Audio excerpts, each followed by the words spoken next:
There is a version of this story that the public sees, polished and composed, and then there is the one no one gets to witness. The one beneath the press statements, the carefully worded appeals, and the measured face that appears on camera saying all the right things in order. Millions have seen Savannah stand in front of a lens during the worst crisis of her life, holding herself together in ways that seem almost impossible. They have admired it, praised it as strength, and shared it online. But there is so much more happening beyond the surface. The public and private tracks. Since that morning in February, Savannah's life has split into two parallel realities. On one track, she is the composed, functional professional addressing the nation, carefully choosing each word so as not to interfere with the investigation. On the other track, she is a daughter watching her mother's life hang in the balance, powerless and terrified. The public sees the first, the private is invisible.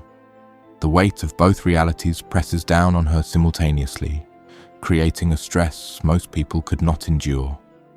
The tragedy here exists in layers, each one deeper and more painful than the last. Age and life's timing. Savannah is 54. That number carries meaning. It is the age where decades of effort, sacrifice, and ambition are supposed to come to fruition. Careers are established, children are grown, and the rewards of a lifetime of work are finally meant to be enjoyed. For Savannah, her 54 years had brought professional recognition, personal achievement, and influence that few attain. She had built a career that demanded brilliance and humanity simultaneously.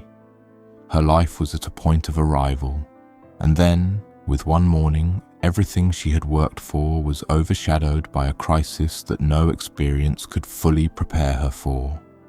The immediate crisis. On February 1st, Savannah's world shifted irreversibly.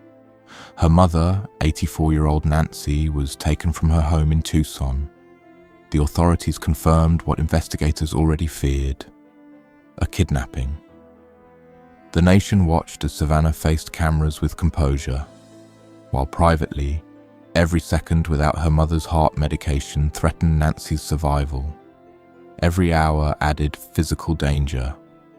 The kidnappers did not simply remove a person, they placed an elderly woman with critical medical needs in a life-threatening situation. The magnitude of this risk is staggering, yet Savannah maintained public composure while internally confronting an unbearable reality. Layer 1. Physical threat. The first layer of tragedy is the immediate, tangible danger to Nancy's life. She relies on daily heart medication. Without it, her body faces life-threatening consequences. Every moment of delay or uncertainty magnifies the danger. Savannah has known this from the very first moment she realized her mother was missing. While speaking to cameras and framing her words for public consumption, she has carried the weight of her mother's physical vulnerability in real time. This is a stress few could endure and maintain composure under. The visible crisis is already severe, but it is only the beginning. Layer 2. Professional preparedness. The second layer is almost paradoxical. Savannah's ability to function under unimaginable pressure is not a natural gift alone. It is the product of decades of preparation. She has been trained, explicitly and implicitly from a young age, to meet challenges with poise, professionalism, and control. This preparation allowed her to navigate the immediate crisis in public without collapse. Yet this preparedness, a lifetime of learned resilience, also deepens the tragedy. Her survival in these moments is not purely triumph. It is the evidence of a life spent internalizing pressure, managing fear, and suppressing vulnerability. Layer 3. The hidden emotional toll. While the public admires strength, the private emotional toll is far more harrowing. Savannah faces the paradox of being celebrated while simultaneously enduring profound anxiety, fear, and uncertainty. Her ability to remain composed is not a shield, it is a mask. Behind every statement, every carefully constructed message, lies the raw pain of a daughter uncertain if her mother will return. Her public resilience obscures the private torment, leaving her isolated even while the nation watches. The deeper tragedy is that composure cannot protect her from grief, and strength cannot replace the presence of her mother. Layer 4, lifelong conditioning. Another layer of tragedy is the lifelong conditioning Savannah carries. She has been taught from childhood that strength is expected, vulnerability is private, and love is expressed through high standards. While this framework allowed her to perform admirably in public crises, it has also shaped her private sense of self-worth. For 54 years, she has asked herself, "Am I enough?" in the voice that matters most, her mother's. Every achievement, every public accolade, and every moment of composure cannot fully answer that fundamental, intimate question. The conditioning that produced her resilience also perpetuates a quiet, enduring longing. Layer 5. The mother-daughter bond. The deepest layer of the tragedy lies in the relationship between Savannah and Nancy. Nancy's love is undeniable, fierce and formative, but it was often expressed through expectation rather than affirmation. This created a hunger in Savannah that external achievements could never satisfy. For decades, she has sought the simple reassurance that she is enough, that she is loved without conditions. In this crisis, the person who holds that answer is absent. The ultimate heartbreak is not just the kidnapping itself, but the absence of the emotional closure that only her mother can provide. The unseen tragedy. This is the tragedy that does not make headlines. The quiet, private pain of a woman whose entire life has been spent performing at the highest level while yearning for unconditional love. Millions witness her strength, but no one sees the hollow ache beneath. It is compounded by decades of self-discipline, internalized standards, and a longing for maternal affirmation.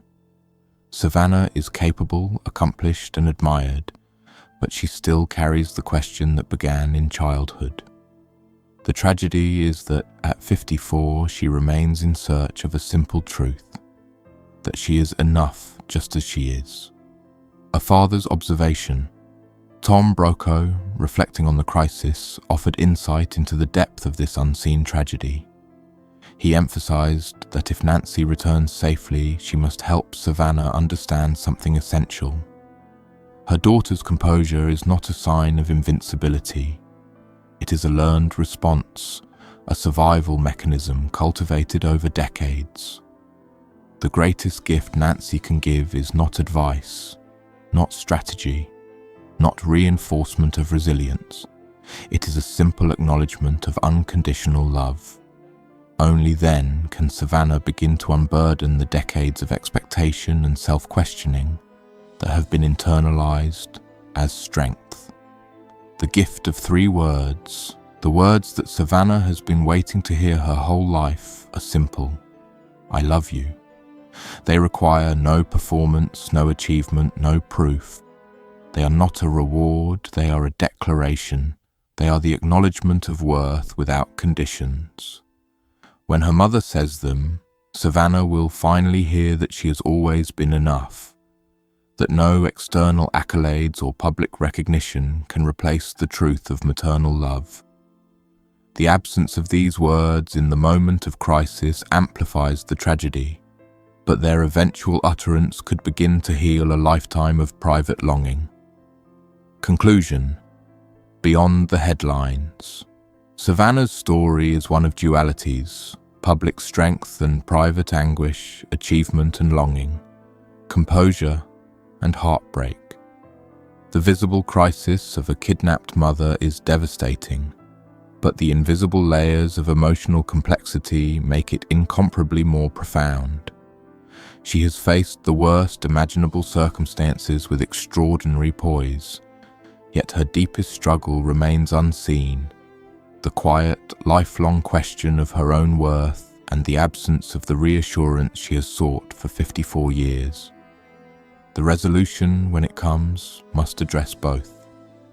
Bring Nancy home and let her daughter finally hear, "You're enough."